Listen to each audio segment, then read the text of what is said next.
새 대통령 집무실 임시 명칭인 용산 대통령실이 당분간 그대로 쓰입니다. 오랫동안 사용해야 하는 만큼 성급히 선정하기보단 합당한 명칭이 나올 때까지 시간을 좀 더 갖기로 했는데요. 오늘 이 시간 이 대통령 집무실 이름의 변천사 그 의미에 대해서 이종근 시사평론가 모시고 이야기 나누겠습니다. 어서 오십시오. 네, 어서 오세요. 안녕하십니까?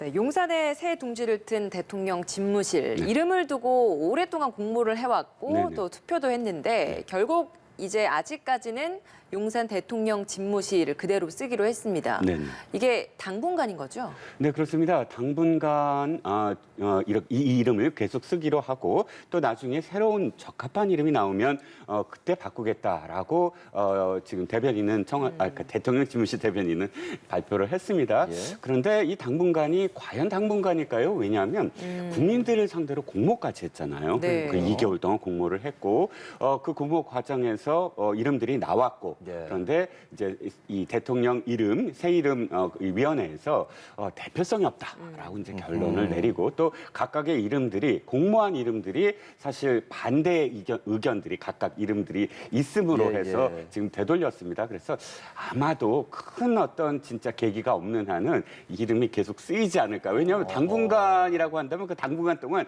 이 이름이 익숙해질 수도 있거든요. 아. 예, 예. 사실 뭐 위원회도 설치가 됐었고 새로운 이름이 생긴다고 해서 기대를 하신 분들도 많고 그만큼 응모도 많이 해주셨거든요. 네네. 이 선호도 조사 보니까 이태원로 22 이게 32.1%로 1위였고 국민청사가 28.2%로 2위였는데 네네. 국민이 직접 떠올린 이름에서 1, 2위가 나왔지만 일단은 사용을 안 하기로 했단 말이죠. 그렇습니다. 응모하신 분 입장에서는 조금 아쉬울 수도 있을 것 같아요. 그렇죠. 어쨌든 많은 분들, 3만 명에 가까운 분들이 예. 지금 응모를 했고 또 이렇게 다섯 가지에 속하는 그러니까 5가지의 한 가지를 지금 이름을 내건 그런 분들은 내가 지금 응모한 이름이 되지 않을까 하고 기대를 예. 하셨을 것 같아요. 특히나 이제 이태원로 22라는 이름은 젊은 세대에서 폭발적인 호응이 좀 있었다고 예. 합니다. 왜냐하면 다른 이름들은 뭐랄까요, 좀 권위적일까요? 아니면 기존의 어떤 이름들과 연상되는 어떤 부분들이 있는데 이태원로 22라는 건 영국의 다우닝가 10번지처럼 네. 그냥 주소이면서도 상당히 친근하게 다가오는 그런 느낌들이 있어서 아마 20, 30대가 제일 많이 호응을 했던 것 같고요. 뭐 국민청사 같은 경우가 가장 무난했다라고 아마 세간에서 평이 있는 것 같아요. 예. 근데 어쨌든 국민이란 이름이 들어가면 현재 집권당인 국민의힘이라는 이름이 있기 때문에 나중에 예를 들어서 민주당이 정권을 잡았을 때 더불어 하우스로 바꾸지 않겠느냐 뭐 이런 이야기까지 있습니다. 그래서 아마 또 이렇게 그 불편해하시는 분들도 네. 있다. 그걸 또 감안하신 것 같고 바른누리 역시 네. 바른미래당이라는 정당 이름이 있지 않았습니까 옛날에? 새누리당도 그래서, 있고요. 새누리당도 있고요. 네. 그런 정당 이름들이 합쳐진 이름이다. 뭐 이렇게 또 지금 보시는 분들도 있고 해서 아무튼 이렇게 그 반대 의견들을 하나씩 보다 보니까 또 민음청사는 그 여러 가지 어떤 그 어떤 기독교라든지 네. 어떤 종교적인 그런 그 연상이 된다라는 이야기도 있고 이렇게 5개의 이름이 각각 또 부정적인 어떤 이름이 있어서 60년이 넘게 사용했던 청와대처럼 익숙하면서도 새로운 그런 이름이 나타나기 전까지는 지금 이 새 이름 준비위원회에서 이야기한 것처럼 당분간 아마 용산 집무실 대통령실을 그대로 사용한다라는 발표입니다. 대통령실에서는 과반 득표가 없어서 아쉽다 네. 이렇게 입장을 냈는데 네. 기존에 이게 과반 득표가 돼야 한다 혹은 뭐 공모된 이름에서 선정하지 않을 수 있다 이런 조항이 있었던 건가요? 아니 없었어요. 아, 그렇게 그런 건 뭐 아니에요? 규정을 해서 몇 퍼센트의 지지를 받으면 이런 건 없었어요. 그리고 또 새 이름 공모위원회가 그렇게까지 뭐 이렇게 이 공모의 어떤 기준과 또 과정을 철저하게 한 건 아니에요. 국민들이 이름을 이렇게 일단 받아보고 그다음에 또 여론도 조사해보고 또 대통령실 내의 어떤 의견도 합쳐서 이렇게 이름을 짓기로 했기 때문에 네. 뭐 과반 득표가 없다라는 건 대표성이 없다, 과반 득표가 없다라는 건 여러 가지를 감안한 이유 중에 하나라고 할 수가 그럼 있겠죠. 이 대통령 집무실을 실제로 쓰시는 입주자라고 해야 할까요? 윤석열 대통령은 이 5개 이름들을 어떻게 생각하셨다고 해요? 일단 대통령이 그 지난 10일 국민의힘 지도부와의 만남에서 이렇게 알려졌습니다. 아, 이름이 지금 공모가 됐는데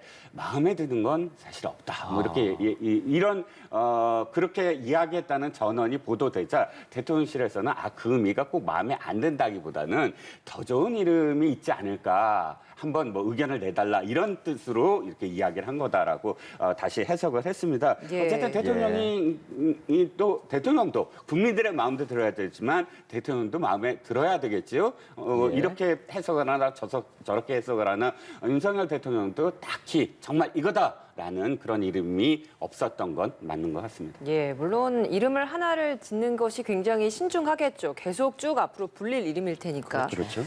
이렇게 신중해야 하는 건 맞습니다만 한편에서는 국민 공모를 통해서 이름을 짓겠다.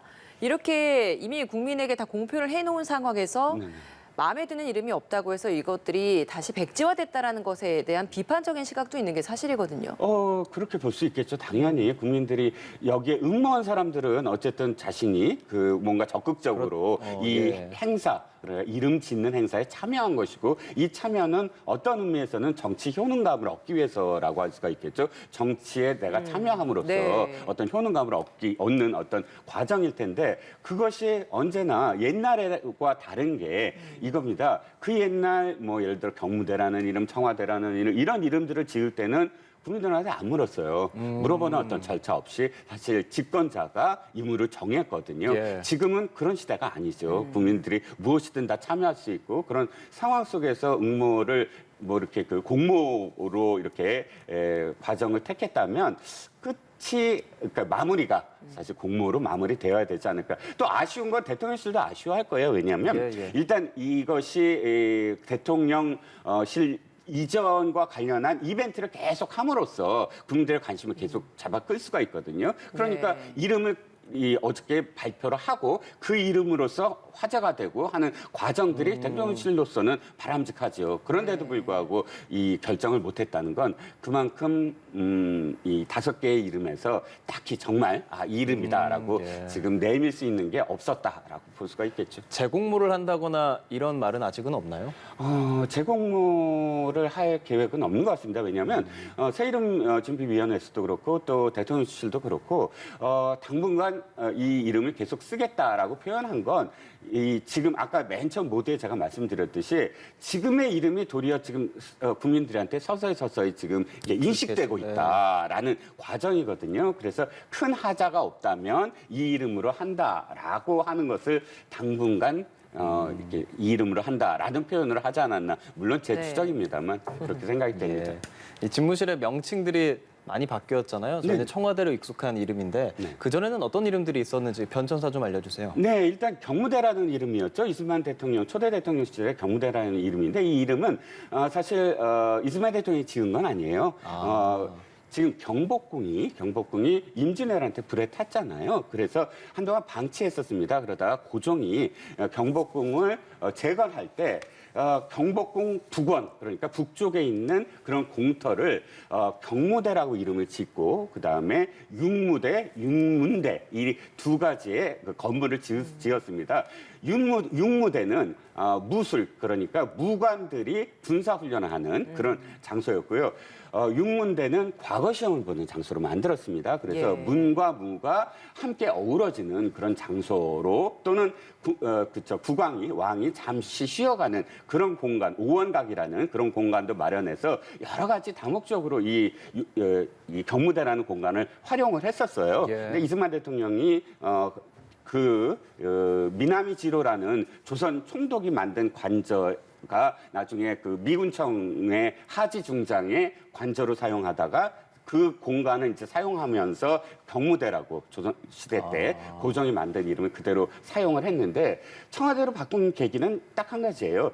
이승만 대통령이 장기 집권을 하고 여러 가지 어떤 그런 그 헌법을 개정함에 있어서 위헌적인 어떤 뭐 사사의입이라든지 이런 상황들을 계속 연출함으로써 경무대라는 이름이 이 이승만 대통령의 독재와 연상이 된다. 그래서 이름을 바꿔보자 하고 이렇게 쭉 했다가 화련대와 그다음에 청와대 이 두 가지 이름으로 올라갔는데 청와대로 하겠다라고 결정을 해서 지금까지 내려온 이름이 청와대였습니다. 예. 그렇게 대통령 집무실이 용산으로 이전이 됐고 네. 좀 달라진 부분들이 좀 있습니다. 이제 저희는 이제 언론인으로서 매일 기자들과 아침에 만나는 이런 것들이 조금 눈에 깊은데 평론가님께서는 어떻습니까? 첫 번째는 탈근대라고 생각을 해요. 우리가 왕정을 백성이 끌어내리지 않았잖아요. 그 왕정을 사실 일제 식민지가 덮고 그다음에 식민지 공간에서 이제 근대로 넘어왔습니다. 그러다 보니까 물론 우리가 지금은 민주주의 국가죠. 그런데 청와대는 궁 안에 있었어요. 경복궁이라는 궁, 왕이 살던 곳. 그리고 국민들의 어떤 눈높이보다 대지가 위에 있었어요. 즉 좀 우러러보는 느낌, 그리고 궁에 대한 느낌이 아직도 남아 있었죠. 그런데 백악관이라든지 보면 평지예요. 다운인가도 평지고 눈높이에 딱 맞춰서 국민들이랑 똑같은 그런 이 공간에서 살고 있다라는 게 느껴지거든요. 그러니까 청와대는 어쨌든 아직도 우리가 권위주의 또는 전근대적인 공간이었다라고, 그리고 우리가 우러러봐야 된다 이런 마음이 늘 있었는데, 그것이 무너지면서 두 번째 대통령이 국민들의 일상 속으로 들어오는 낯선 경험을 하고 있는 것. 세 번째는 아까 앵커께서도 말씀하셨지만 매일같이 지금 텍스트를 쏟아내고 있어요. 예. 옛날에는 청와대 출입 기자들이 어떻게든 그 발제를 해야만 해요. 기사 어떻게 만들어야 되지, 수석을 누굴 얘기해야 되지. 그런데 지금은 매일같이 어떤 빅데이터를 보면 상당히 많은, 윤석열이라고 치면 상당히 많은 그 텍스트가 이루어지고 있어요. 이런 부분들은 주도적으로 바뀌고 있다, 능동적으로 바뀌고 있다라고 생각을 합니다. 그 달라진 점, 청와대가 개방됐다는 점 많이 말씀해 주셨잖아요. 네네. 그 높았던 청와대를 개방을 했기 때문에 정말 많은 분들이 몰리고 있어요. 네네. 한 77만여 명이 다녀왔다고 하는데 평론가께서도 다녀와 보셨나요? 저는 현직 기자 시절에 거기서 오찬하고 만찬 한 번씩 해봤거든요. 그 중앙 계단에서 대통령과 함께 사진 찍은 게 평생 자랑이었는데 이제 그 자랑거리가 없어졌습니다. 이렇게 개방이 돼서 국민들도 갈 수가 있어요. 어느 국민들도 다 갈 수 있으니까 저는 이제 자랑은 없어졌고요. 그런데 그때도 본관에서 춘추관까지 걸어서 내려왔는데 정말 오래 걸리더군요. 커서요? 예. 엄청나게 커요. 지금 관람을 보면 만남의 광장에서 춘추관, 옛날 그 기자들 있는 춘추관에서 이제 녹지원을 지나서 본관 갔다가 내려오는 이 코스인데요.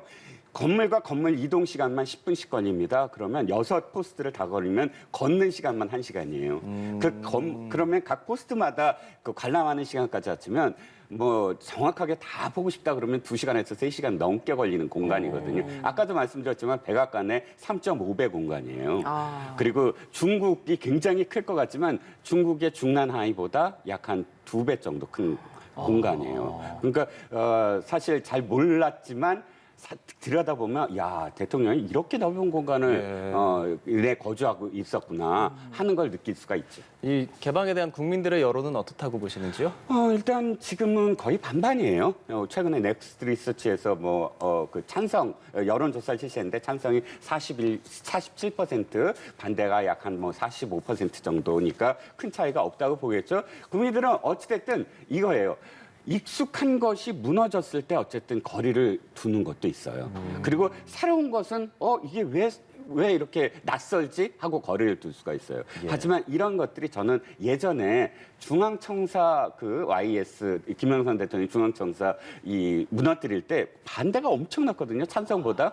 그런데 지금은 그것이 무너지고 한복 입은 사람들이 경복궁 복원해서 가는 모습을 너무 당연하게 바라보고 있잖아요. 그러면 그 익숙함은 서서히 바뀔 것이다 생각합니다. 예, 알겠습니다. 좋은 말씀 고맙습니다. 이종근 시사평론가와 이야기 나눴습니다. 감사합니다. 고맙습니다.